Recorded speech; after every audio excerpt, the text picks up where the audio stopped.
It's the 11 o'clock show. It's St. Patrick's Day. So give a top of the morning welcome to your host, Mr. Ian O'Lee. Oh, you guys, huh? Here's to you, huh? Daisy Mackenzie. Thank you, good evening. We've all entered into the spirit of the night. I've got myself a lovely glass of Guinness. I've got a four-leaf clover. I know I've come as a lovely Irish leprechaun, so I have. Mackenzie, firstly, that is really offensive. That's just stereotyping the Irish. It's quite racialist. Yeah, lose the potato, the Daniel O'Donnell, just lose the whole thing. Lose it all. Can I keep the hat? No. Oh, let him keep the hat. No. Beard? No. Tunic? Yeah, keep that. I like that. That's good. OK, the news is a strange fish. Sometimes you catch it, other times it escapes your murderous hook and swims off to have dinner with its fishy girlfriend. Luckily, on the 11 o'clock riverbank, bit of Guinness on my lip there, we have Tommy Vance to catch the news, or the pike. And his net, or agenda, is vast, and it's made of videotape. Here's his catch of today's headlines. Wednesday, March the 17th. And after yesterday's EU resignations, brand new commissioners take the reins. Here's one, here's another. Hang on, I know that ginger gob. And there's that pig Britain. Christ, it's the same bloody lot. I thought they'd resigned. Oh, well, my mistake. Carry on, Kinnock. Keep up the good work. From the husband of Glynis to Martin McGuinness. And the peace process rolls into D.C. Mo Mowlam gets an award for her lifelong services to Coates. Who does she think she is? Sharon Stone? From handing weapons back to a megalomaniac. And Murdoch's bid for Man U gets the red card from the Monopolies Commission. They can only be overruled by the DTI, and they can't be overruled by anyone, except Rupert Murdoch. From an Australian shite to a beachy head light. And push me, please, 'cause I'm close to the edge, says the Beltoot Lighthouse. They're rolling it back on grease rails. Just look at it move. That's the fastest lighthouse I've ever seen.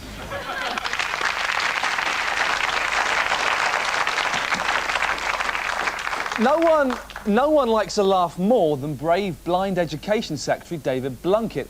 But yesterday the joke was on him when it took a whopping 14 seconds to work out the simple sum 12 by 9 on Radio 4's morning news. Although if you look at his rough working, you can immediately see where he went wrong.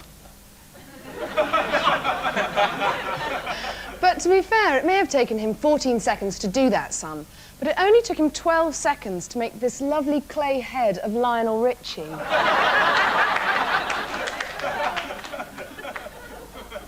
It's 108. Following Blunkett's blunder, People's PM Tony Blair launched Maths 2000 yesterday afternoon. Great title, but what does it mean? Well, the idea is to make kids better at sums by making maths fun. Look at this genuine example from today's newspaper. Put 15 buttons in 3 boxes so that each box has 3 more buttons than the one before. That's not fun, that's haberdashery. They're obviously looking at the wrong stories. They need to pick up on stories like these. It's in all the papers today. Sent home the girls whose skirts were too short. An excellent chance to teach the kids in terms they understand. Let me explain. I've got a flip chart here. Crook, Donovan, pay attention. I shall say this only once. Graph 1 here. The chances of getting a bit with a cool 5th former. Well, the shorter your skirt, the higher the percentages of you getting a snog. Fair enough. Chart 2. Chances of getting a bit with Chris Woodhead, the head of Ofsted. Now, he's a bit of a ladies' man with the 6th formers, and it's a mathematical certainty that no matter how short your skirt, he's going to bone you. That's just one fun way to learn maths, but films can also help, such as autistic buddy movie Rain Man. Now, Crook, you've been annoying everyone in your house by watching it day and night all the time, haven't you? Yes, sir. And we've got a little test here. Got some matches here. I want you to count how many there are. 40 matches. 40 matches in the box. 40 matches in the box. Well, 40 matches in the box. That 40 matches. That is absolutely amazing. How on earth did you do that? Says so on the box. Says so on the box. And if you do have an autistic child and are planning to try this at home, then please use safety matches. A report out this week reveals that by the age of 12, children have learnt to hate the Hun, which begs the question, what takes them so long? Ian Lee, Hello. hello, went to Europe to find out if the kids are right.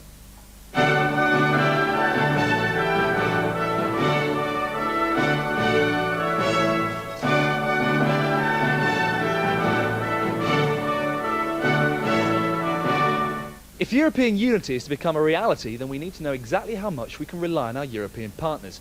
I've come here to Brussels to find out just how helpful they really are. If someone came up to you in the street, a stranger, and asked you for help, would you help them?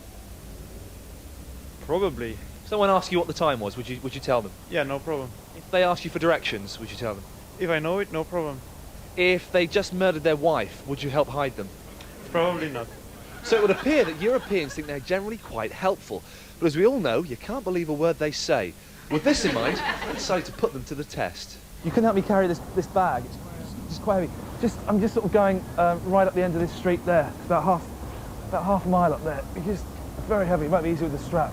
I take this one. Okay. Could you just take it all? It's just. That's great. Thanks very much. It's quite heavy. Sorry. Oh, it's just some guns and things. Just some guns and grenades. Yeah. Which is heavy. I mean, that doesn't make sense. Sorry. I'm not going to carry your back, which is the most heavy. I'm going to carry the most light. Yeah, but this one's the lightest one. Yeah, you carry the light. Okay, yeah, I'll carry this one. If you carry the heavy one, that'd be great. I can carry your lightest one. I'm not very heavy. Oh, thank you anyway. Monsieur, pardon-moi. Could you answer this? I'm not here. Could you take a message? I'm Message. No, thank you. Monsieur, please, monsieur. Please, monsieur, could you do me a great favour? Could you answer that? There we go. Just take a message. I'm not here. Hello? No, nobody here. He is not here. He's out. I have no idea. What did he say? If you come see his wife again, he will kill you. Oh, really? Is that what he said? What did he say? If you go near his wife again, he'll kill you. Oh, really? Thank you very much. Merci. This is a picture of my wife.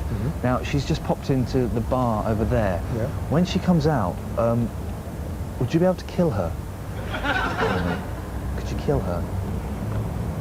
If you want to chat her up, get her in a cab, take her back to your place or to a park, and then it's going to be dark soon. Who's going to know?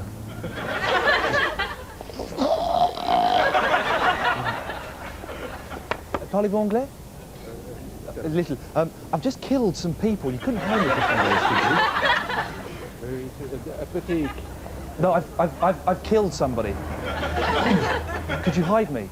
I've just killed some people. You couldn't hide me for a few days, could you? Just for a few days. Police. No, police. Moi. Oui. So there we have it. I'll be the first to admit that the Europeans are slightly more helpful than I thought they'd be. Perhaps there is a hope for Europe after all. This has been Ian Lee, the 11 o'clock show, Brussels.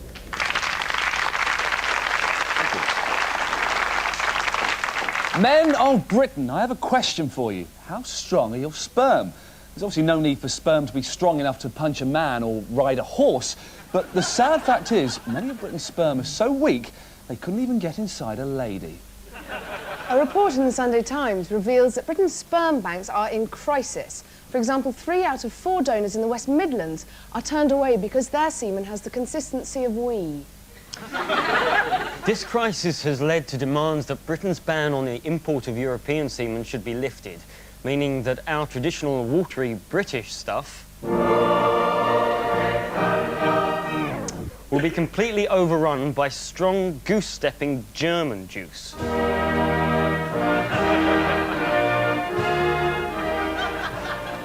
But hooray! Today's Times brings news of a technique that could help us repel the German advance. Fertility doc Severino Antonori has perfected a technique for strengthening weak human sperm by rearing it in the testes of dead rats. How the sperm gets there in the first place, I haven't got a clue. But hey, it works, and it's just what us British blokes need to grow the super sperm that will fend off the Germans. Stan Boardman, great hero of mine, thanks. So, Dr. Antinori, we salute you. Your rat-grown semen is the toast of Britain. Cheers. Don't worry, it's just shampoo or something, isn't it, Mackenzie? Oh, Mackenzie.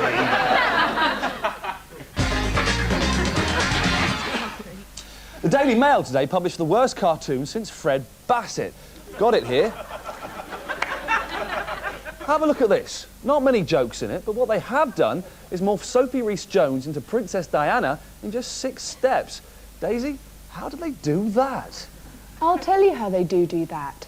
You can see the changes, because Sophie comes out of it quite well. She does pick up a boxer's nose, but she loses her Ken Dodd teeth, and the price of her earrings goes up by a cool £60,000.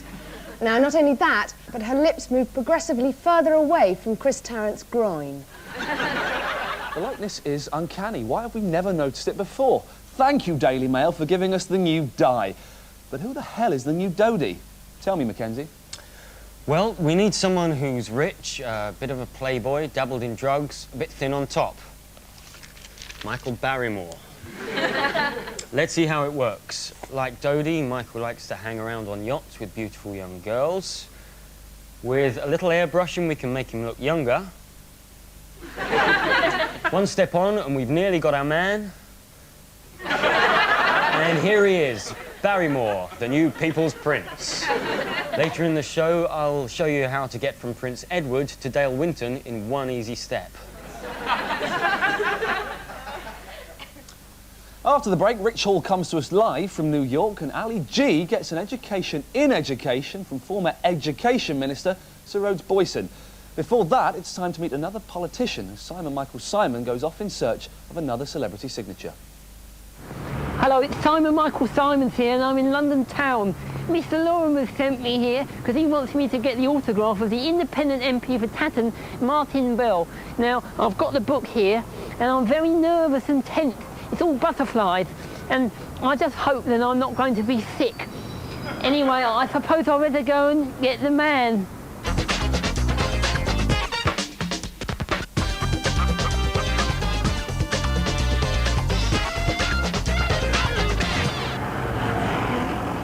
It was a man in a white suit, Martin Bell. No, I'm sorry. I was sick. I'm sorry, Mr. Bell. I was sick again. That didn't go very well.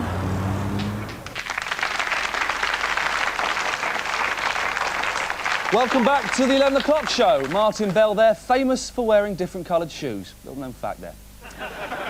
Just time now to reveal the answers to our John Prescott quiz. We had an overwhelming response, and the answers are as follows. Question 1, a top resort in the Maldives. Question 2, a bit like a whale. Question 3, he ate all the pies.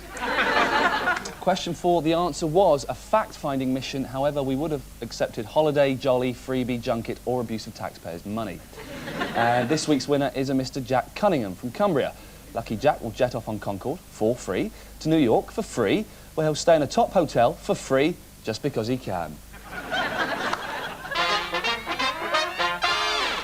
Time now to join Vietnam vet, former White House aide, third man on the moon, and close personal friend of Henry Winkler. It's Rich Hall. How are you, Rich? Hi, Ian. I'm fine. How are you? You big marshmallow breakfast pastry item? Cheeky Yankee Doodle Dandy. When I get my hands on you. Now, what have you been up to since we last spoke? Yankee is the operative word. You know, Americans, Ian, have this thing called the Declaration of Independence, and we like to get it out and read it every once in a while because it promises the pursuit of happiness. And I've been pursuing happiness all my life, and look at me. But there is one place in America where I think you actually can pursue happiness, and I found it earlier this week. It's called Montana. I filed this report. Now, I don't know what your idea of the pursuit of happiness is. Probably cruising down the highway in an open-top convertible doing 95 miles per hour, or maybe kicking back with a cold, frosty, alcoholic beverage. Maybe it's shooting off a six-shooter. Well, here in Montana, you can do all three, legally. And if that doesn't make you happy, then get the hell out of America. People in Britain would be horrified to hear that you could drive along with a gun in your car. A gun? Revolver. Revolver? Yeah. You can have a gun in your car. Okay. Loaded. Loaded. As long as you're not shooting anyone. As long as you're not shooting anyone. Excuse me, where are your handguns? They're in the back, sir. Just help yourself.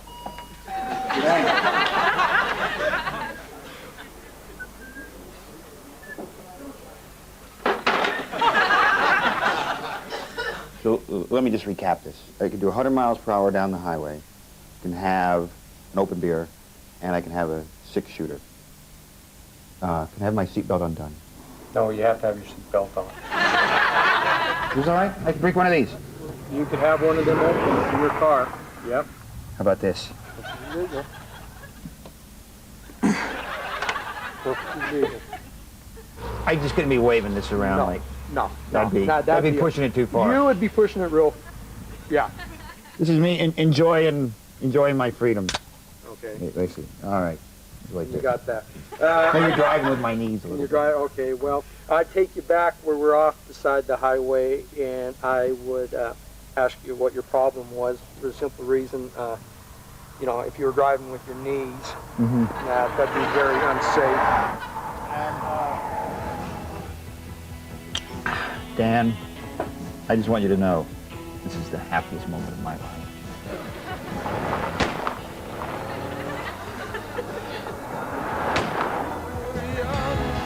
Cause tramps like us, baby, we were born to run.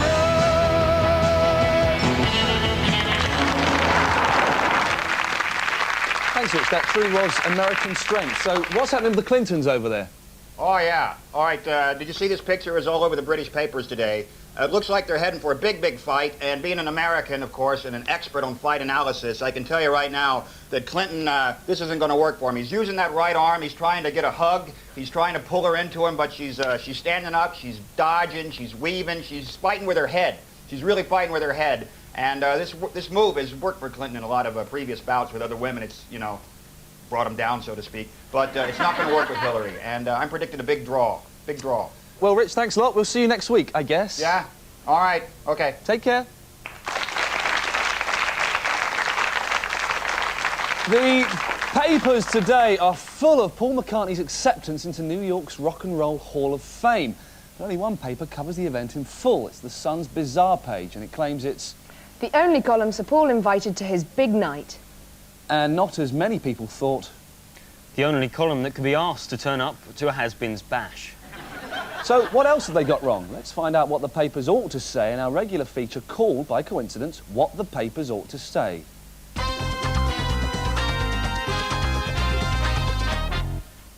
The Sun reveals... Paul looked close to tears as he was joined on stage by rock legends Billy Joel, Eric Clapton, Bruce Springsteen, Bono, Lenny Kravitz and Bette Midler. What they meant to say was... He couldn't get Fatboy Slim. It goes on to reveal that Paul...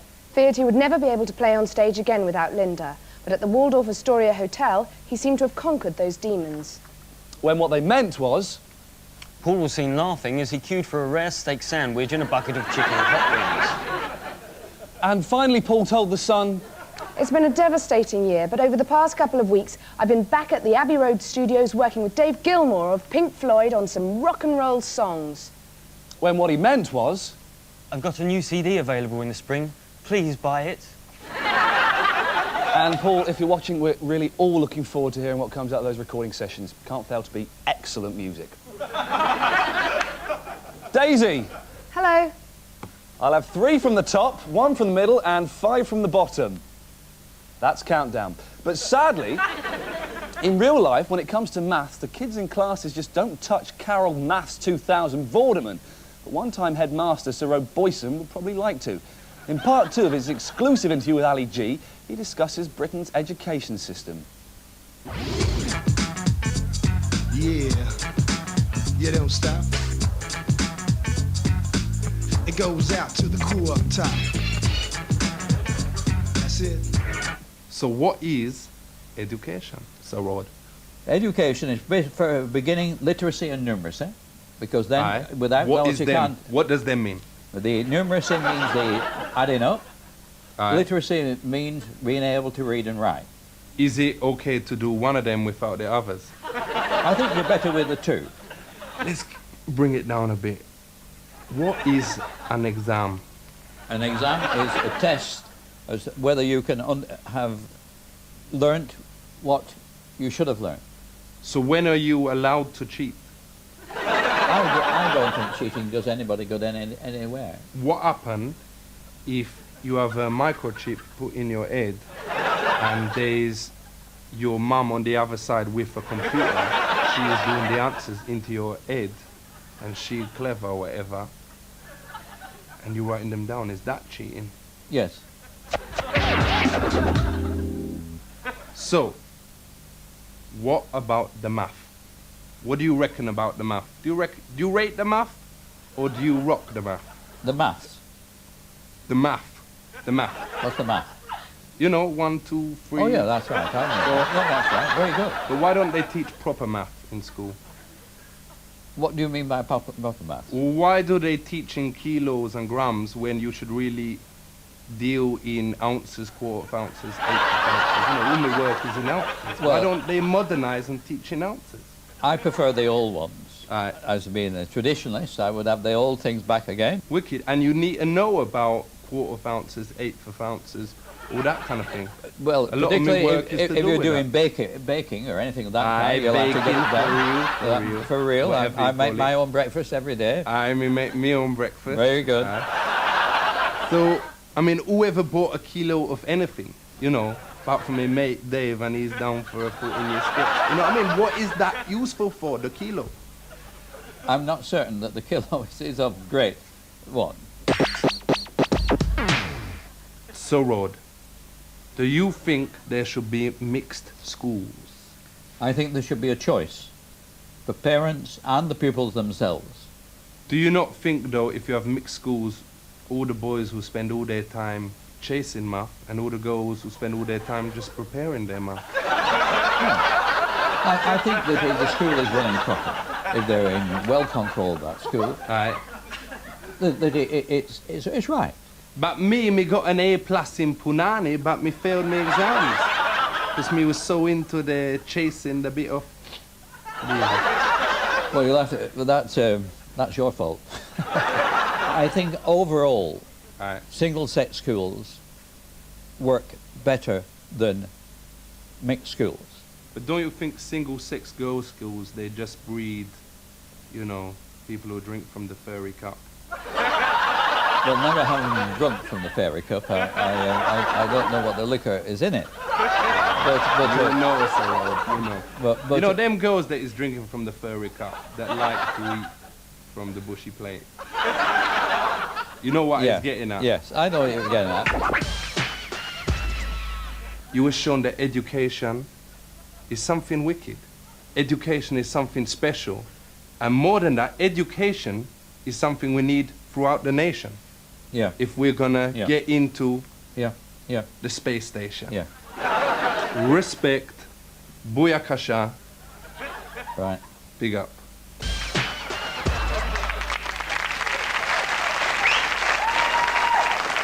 That's it from tonight's mathematically challenged 11 o'clock show. I'm off to brush up on my algebra. I'm off to square my pie. And I'm off to count my sperm. Good night.